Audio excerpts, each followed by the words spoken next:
This is Jablam Hockey with your hosts, Peter Wojcicki and Paul Swinbeck.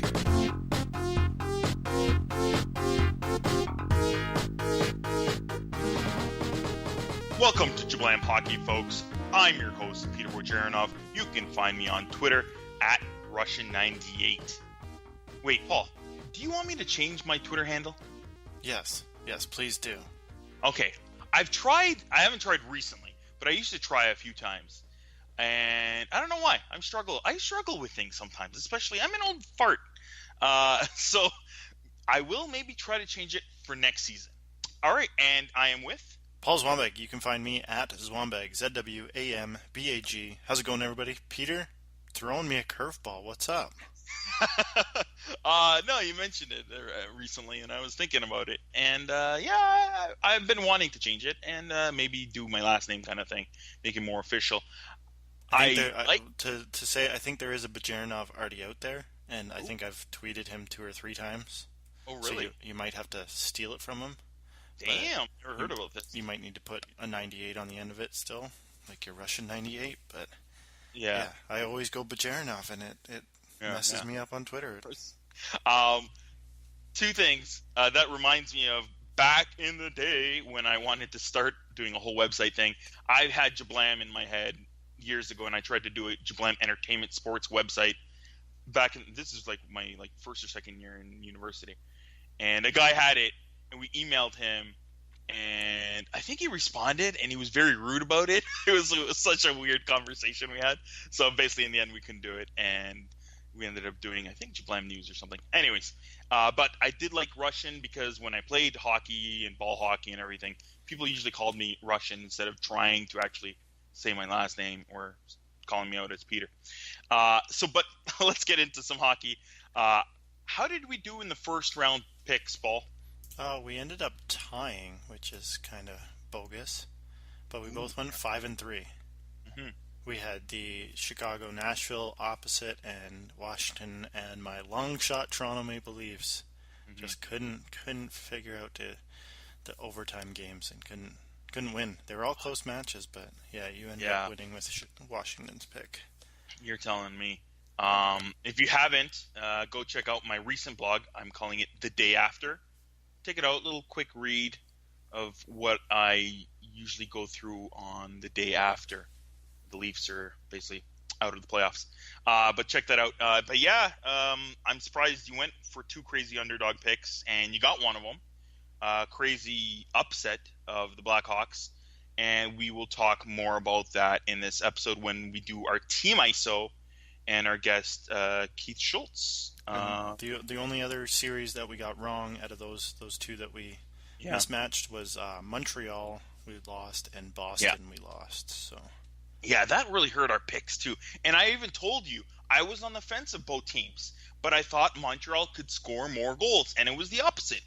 Rangers had the slight edge of those goals, but I think it was more Lundqvist was just amazingly good. So and really hurt our brackets as well because our Atlantic bracket is completely busted. So it's not looking good for us. And I was even on the fence. Even you mentioned it in our preview episode. I talked about it to you earlier that you were saying, oh, maybe it's a good thing to go with 2 powerhouse teams in the same bracket. And I was even thinking about doing maybe both Penguins and Capitals. And then you didn't do it because you picked the day before me. And I'm like, this guy's being a sneaky, you know what? Maybe I shouldn't do it either then.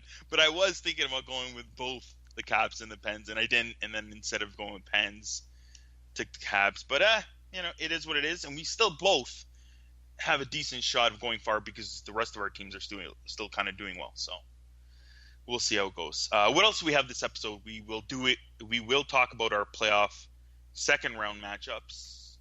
The Team ISO. But first, trending now. Can Vegas win their first lottery? That would be so Vegas. Vegas, baby, Vegas! That it would be quite awesome to see. Yeah. So basically, they are stuck with a 3rd place position of odds, just like I believe it is the Coyotes, 10.3%. And of course, remember the Avs are in first. They have an 18%, and I think the Canucks are at the second best odds with 12.1%.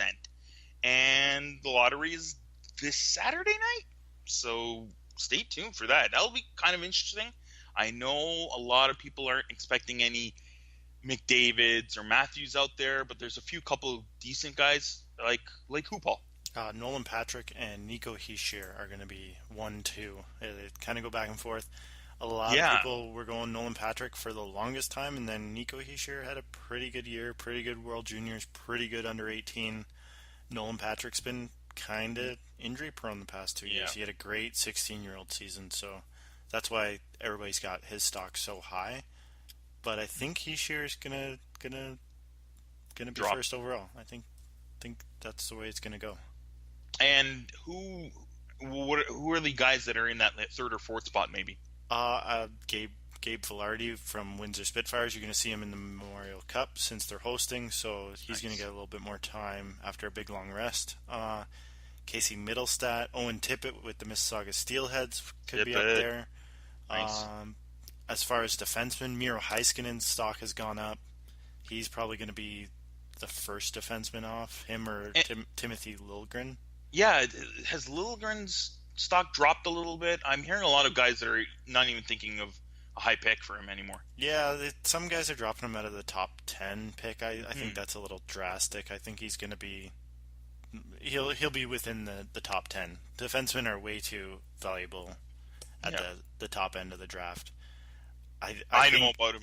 Go ahead. I think Heiskanen is going to go before him. I think Heiskanen will be 5, 6, 7, somewhere in there. Detroit might take him. Mm-hmm. So Detroit, Dallas might take more defensemen. They shouldn't because they need some forwards, but maybe Buffalo take a defenseman. So it all depends on where the teams fall, and after Saturday we're going to know where teams are falling. So it'll be a little bit easier to put guys in spots. A little bit further down the round, Nick Suzuki from Owen Sound is still playing OHL hockey. Any relation to David? I don't know. No, that would be amazing. A guy that is related to a pretty famous hockey player, Kalen Foote. Or Callan Foote, Adam's son. Nice. A guy that's stock has gone way up from the under 18s, Christian Vesalainen. Oh! Sorry, Paul. As you're saying this, we're recording this on Thursday night, of course. And Paul's team just scored. Bonino! How perfect is that? 3-2. It's 3-2 currently for the Penguins with 7.5 remaining. All right. Sorry, Paul, to cut you off on about that. Let's get into further in what else is trending now. As I was thinking about the other day when watching the Blue Jays, because what am I supposed to do with 2 days off, Paul? So I watched some Blue Jays. And on Tuesday night, they're playing St. Louis. And I'm thinking the Blue Jays are probably going to go and watch some Predators hockey, I would think. Some Canadian guys maybe on the team like Russell Martin. And exactly that's what happens. And also because the Blue Jays game was rain delayed on Wednesday night, so they obviously got PK Subban. And we will put all this on our game notes. I think PK Subban took a picture with a few of them, like Russell Martin. I think Ezekiel Carrera was there, Batista was there, and a few other guys. I think Salta Lamaki. The list goes on. And then, of course, because the game was rain delayed, the Jays had a postponed game, and they had 2 games on Thursday, one at 1 p.m. today. And, of course, Subban and a couple of Preds were at the game. So what happens, of course, Russell Martin knocks one out of the park. He goes back after his turn, and he does a little point at PK, who's in the crowd. And PK gives a huge jump and a laugh and stuff. That was hilarious. So we will put that on game notes. It was hilarious. What I want to know is how those guys get those tickets so easily. Like, they are like right beside the dugout. How does PK Subban have those hookups? Oh man, I was thinking about that myself. I think it's a lot of it's players have connections with the owners, and I think it was maybe like the owner's box / management's box in that area, especially. Even with the Predators game and the Blue Jays getting it, I think the players have a lot of tickets, even for playoffs, and it's kind of annoying. but I think they also deserve it, right? So Yeah. it is what it is. And I just don't get how like it do they have them reserved and then they give them out last minute to the like company, or like I think it's do they sit empty if the players don't want to go? Like what happens if the Predators were like, no, we just played a game, we're not going? Like that's ridiculous. I'm pretty sure it's those are management's tickets no matter what, and a lot of these teams have, especially in baseball, those ones that are kind of close to the dugout and everything, but they release it to the public if they don't end up using, which they usually do. It's the owners, it's the management, it's their tickets, and they usually do use them, but sometimes they don't, and then you will find some crazy tickets that are released like the day of for those teams in those games. So I think that'd be sweet yeah. to get those hookups. Yeah, oh yeah, for sure. But yeah, I think it's that, especially like it's the St. Louis Cardinals. So this is a team that pretty much sells out most of their games or most of their tickets. So those are tickets that are usually would be scooped up easily. But yeah, like a lot of these teams, almost any sports team, they have management tickets, and for baseball, it seems like they're usually in that area for management. So, what else? The Fiala thing. I don't know what to say. Go ahead, Paul. We kind of said it was kind of compared to the McDavid and Manning incident where McDavid got hurt in behind the net in Philadelphia.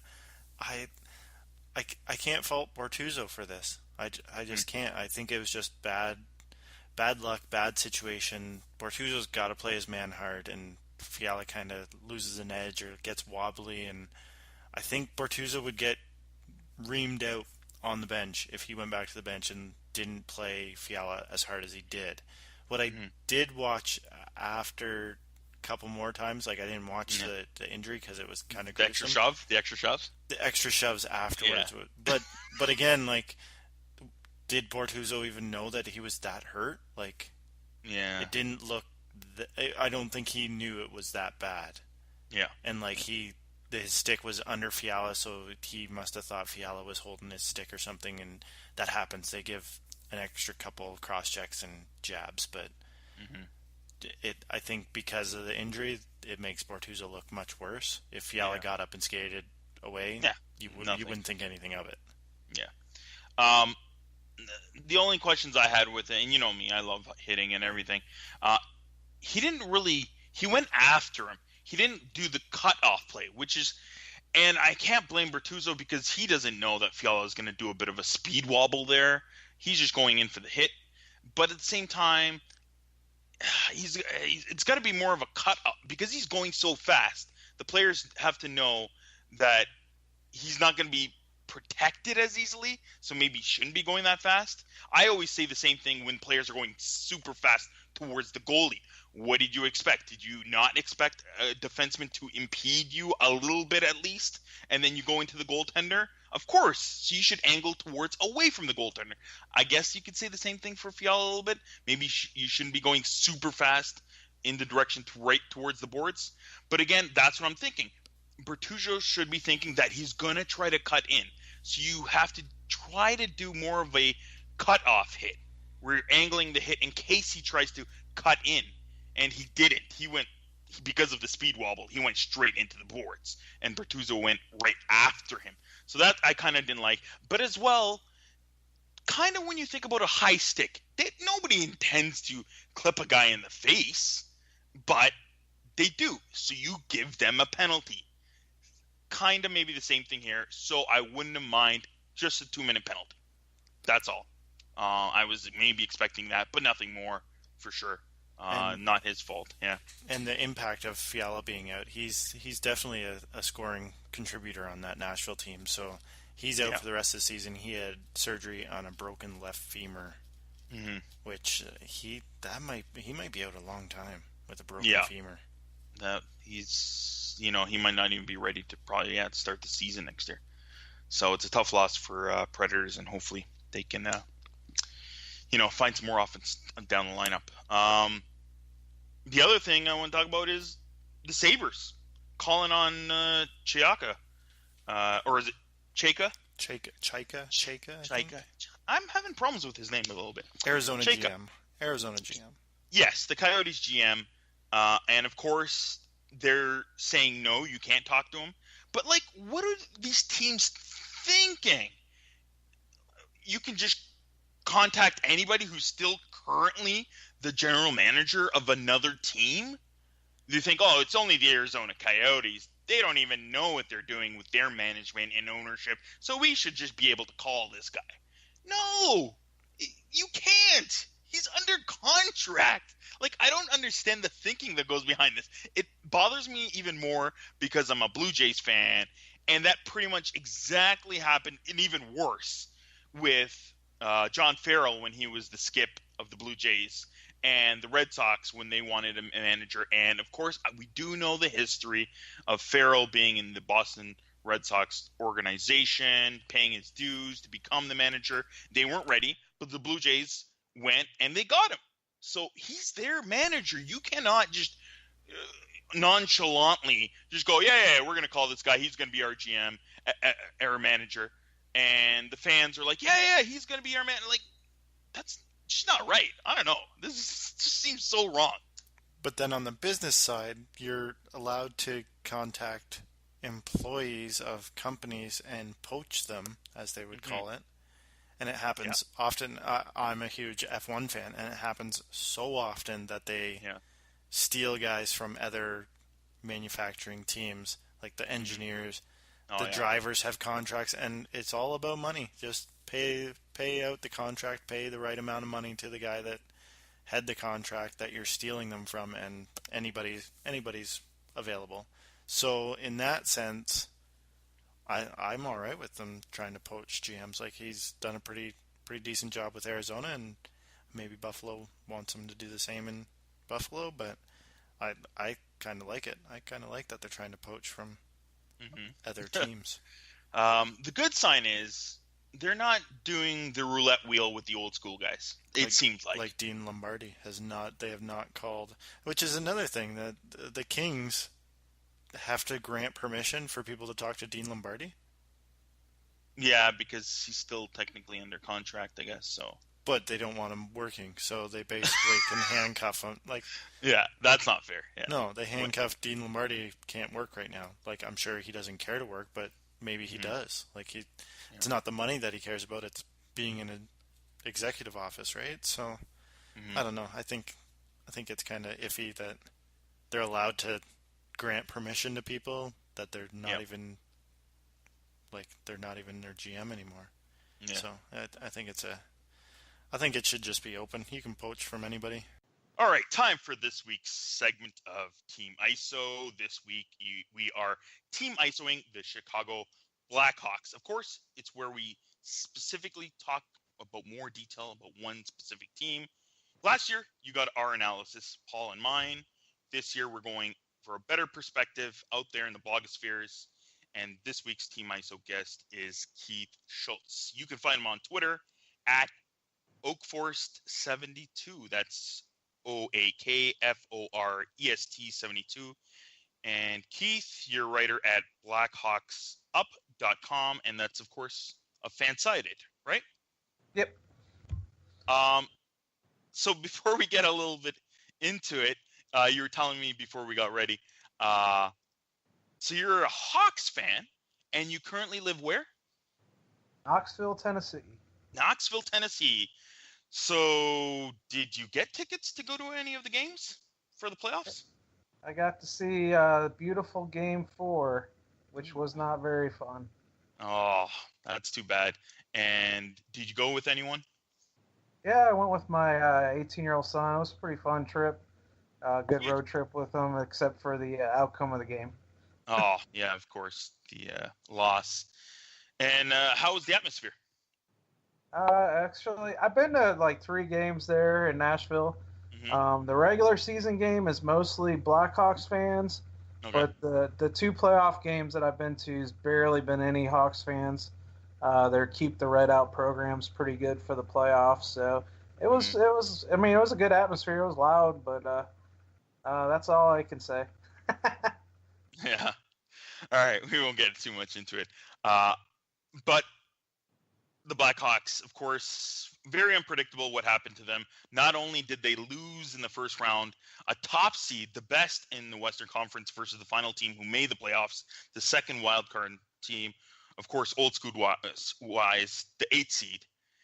They got beat by them. Not only did they get beat by the Predators, they got swept in 4 games and only 3 goals total in the 4 games.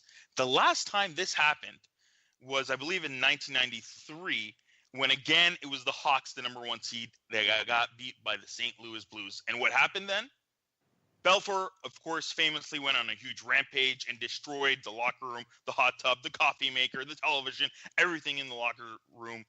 So, which member of the Hawks team destroyed the locker room this year? I don't think any of them did. They didn't look like they had much passion, unlike Belfour did back then and back in the day. That's for sure. That's what I'm saying. Not enough passion from these Hawks. That's from almost the beginning of the playoffs. Where's the passion on this team? Is it because they've had so many championships, they've gone in the long runs, they know what it takes to win a championship, and now that's taken their toll, and it also has made less of a passion to go out and tough it out and go for the long haul to try to win it all? I thought it was interesting that after the series, Patrick Kane said that they won so many close games late that they had like a sense of security that they always would be able to do that. And Nashville never let up. In every game they came back, even Game 3 when the Hawks were winning. They never quit. And I think the Blackhawks just thought they would just show up and win the first round, being the number 1 seed, and that obviously didn't happen. Yeah, maybe. Yeah, you're right. That could be it, because Patrick Kane, Magic, Showtime Patrick Kane, is so expected to come out and score a last-minute goal almost every time. Is it that's what they're accustomed to, I guess, right? Yeah, they won a bunch of games. I don't have the stat in front of me, but they won at least 20 games or tied 20 games in the last 3 minutes of the third period, which is a pretty crazy stat when you think about it.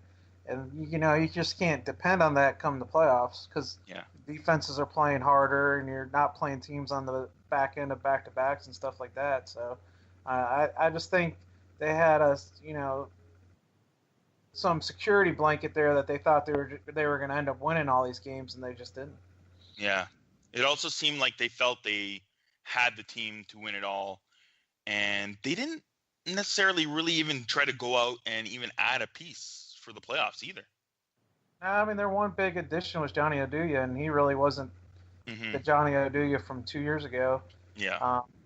I think to be honest with you, the biggest thing was the injury to Anisimov. Yeah. He just wasn't the same player coming back in the playoffs. He won like 12% of his face-offs, and his timing in Game 1, he had 3 really good chances in Game 1 to tie it up, and his timing just wasn't there. And you could tell that injury hurt them a lot more than people thought going into the playoffs. Yeah, similar maybe to San Jose's big guns as well.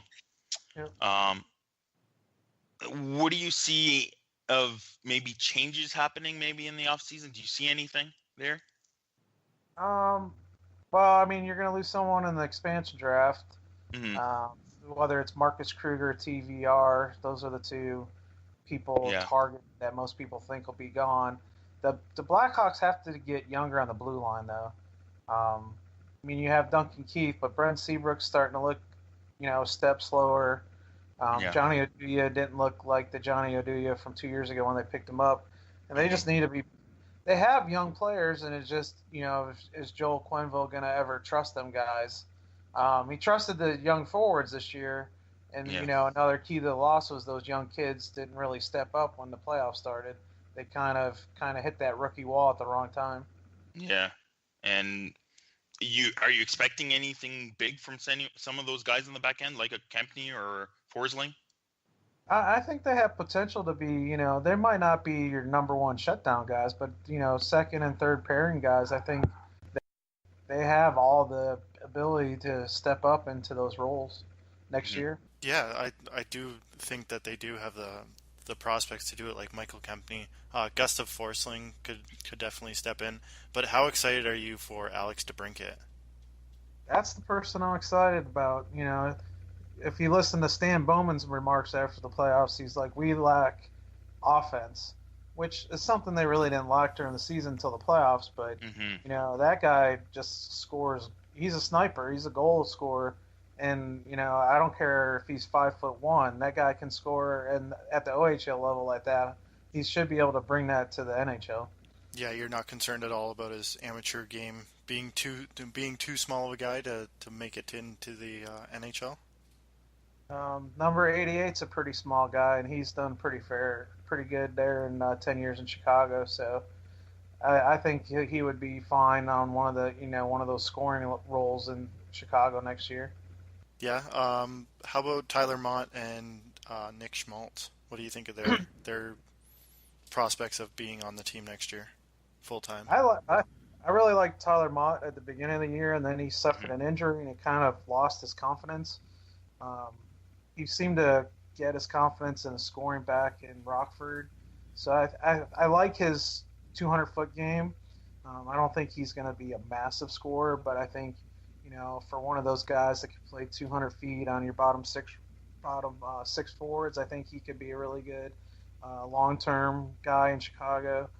Schmaltz has all the talent in the world. He showed some serious flashes in the regular season, especially in the month of February and March when he was with the top line with Taves and Panic.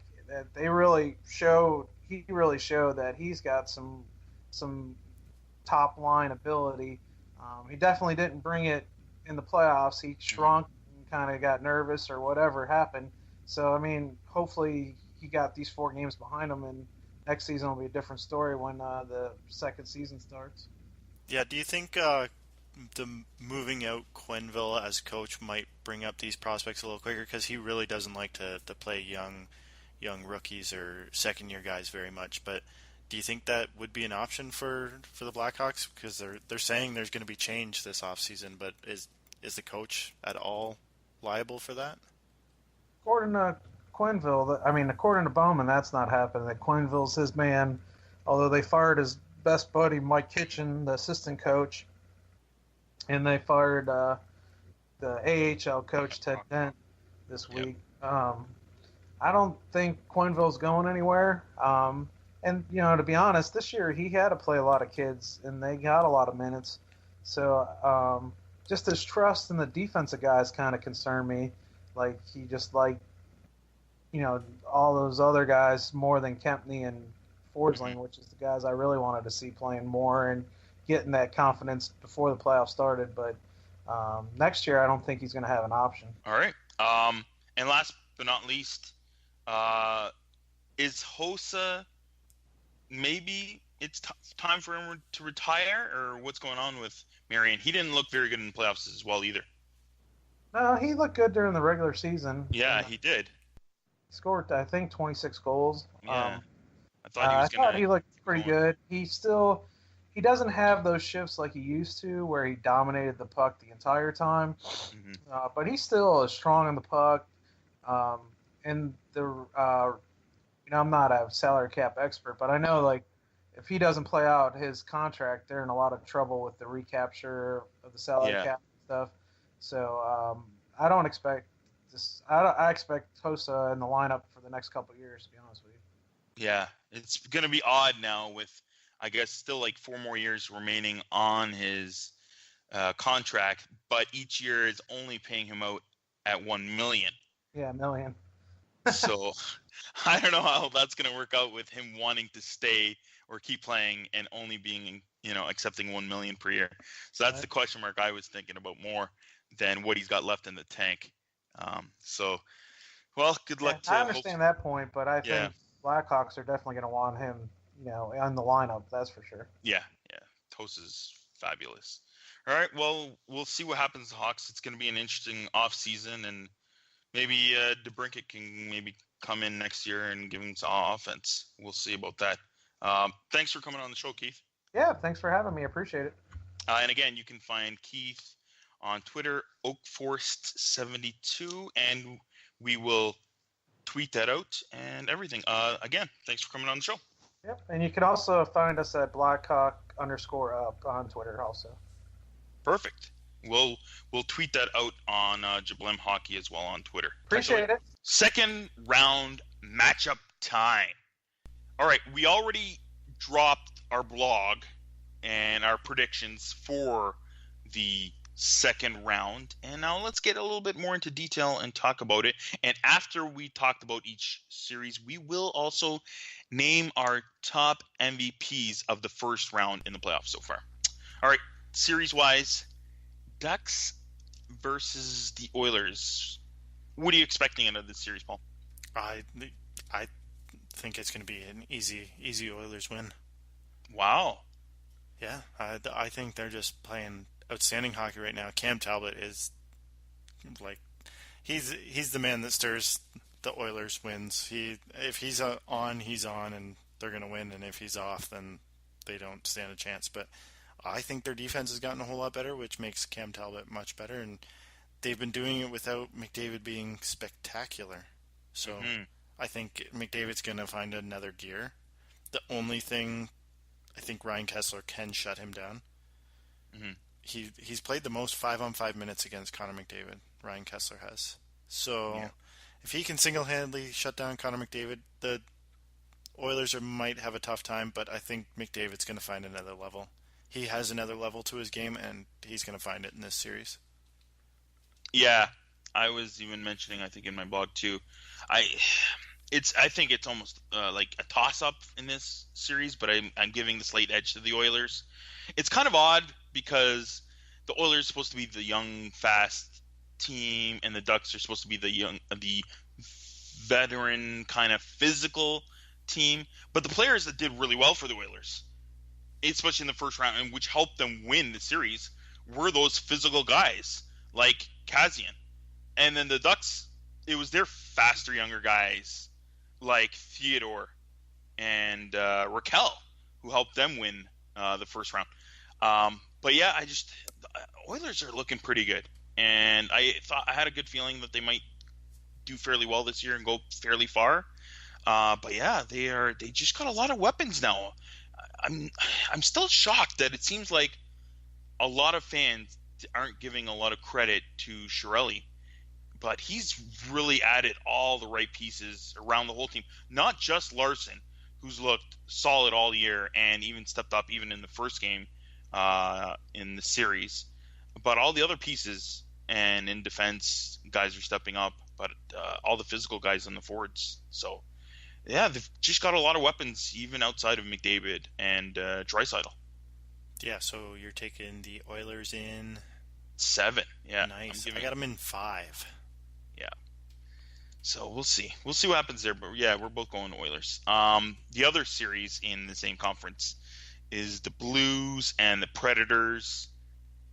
Nashville just looked so sharp in the first round versus the Hawks, and I'm just going on pretty much that.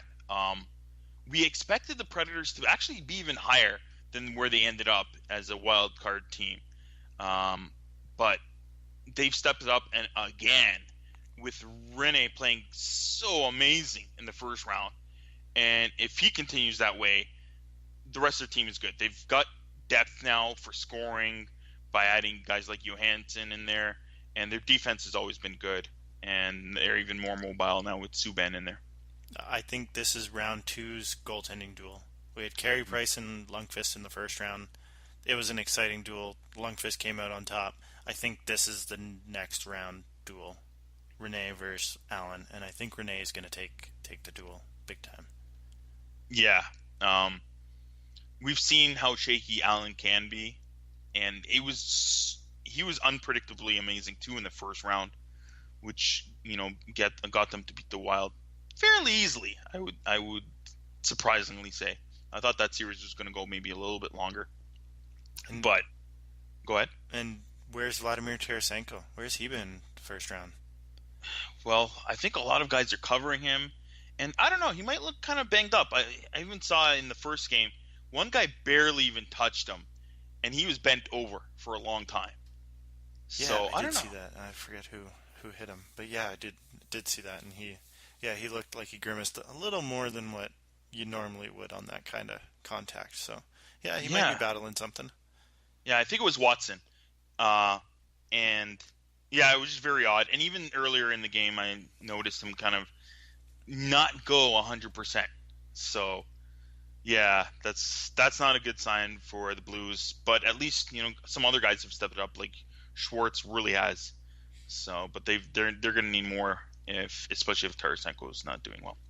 I think I picked the Preds in 6, and you, Paul? I also picked him in 6. All right. Then we go to the East. The Ottawa Senators versus the Rangers.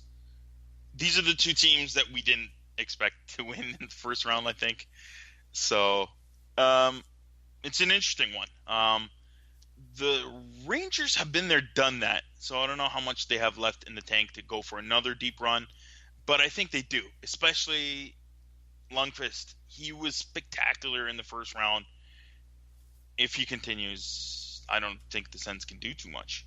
Yeah, he's going to have to carry the Rangers to the Stanley Cup. If he wants to win a Stanley Cup, he cannot rely on his team. He's got to be the backbone, and I think he has it in him, but he might just wear out. He might get tired. And at the beginning of the playoffs, I remember people were saying Antti Ranta was the better of the two goalies still going into the playoffs, and I think that might have ticked the king off a little bit, and he's saying, no, this is my crease. I want to talk about this Derick Brassard and Mika Zibanejad trade that no one really has talked about from the offseason. It's all been the Subban, Weaver, Hall, Larson, but I think these two are going to go head-to-head both in the face-off dot and everywhere on the ice. It should be interesting. Derick Brassard was a beast in the first round.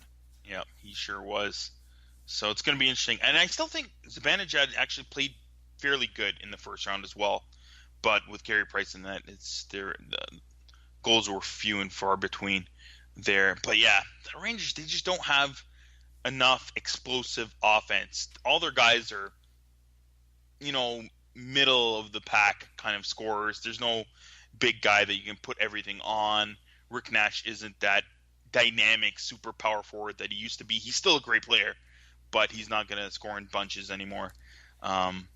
So yeah, it's going to be tough.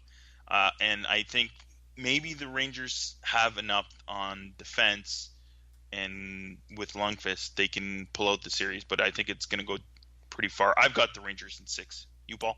Oh, this is where we're different. I'm going the Senators in 6. All right, so we'll see what happens there.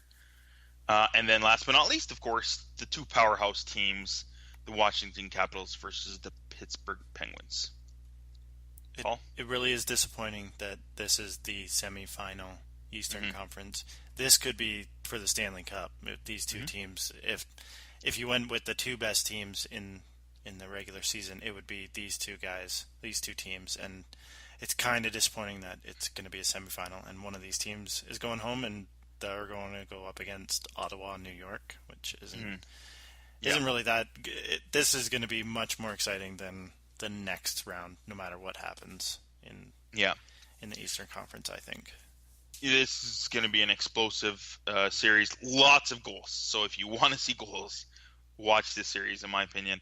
But also, the question here is, if these two teams go toe-to-toe, how many guys will have a lot left in the tank to go against the Senators or the Rangers? I think that might hurt them a little bit, especially if they can get a bit more of that rivalry going up and a little bit more hatred.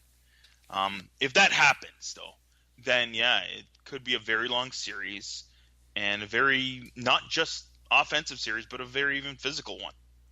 Yeah, they never get really too physical. Like, they kind of get into scrums and kind of get fights, but nothing. There's no real headhunters or anything. Maybe Tom Wilson, but I feel like the Penguins don't have that in their game, that they're in scrums and they look for that kind of stuff. They play more of a speed game, so I think they can skirt by the Capitals without too much damage.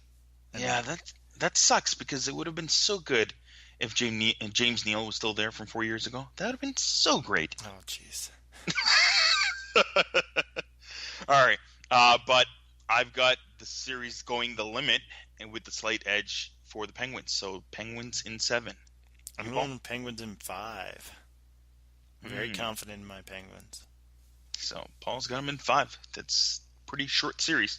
And then we go into our picks for MVP of the first round so far. Paul, who's your number 3? My number 3 is Henrik Lundqvist. Mm-hmm. He definitely was the most valuable player for his team, and he deserves a nod for a nomination of MVP so far. Yeah, and you know what? It's the same as mine. I also have Henrik as the 3rd because he won that series for them versus the Canadiens. And then my number 2 is Erik Karlsson.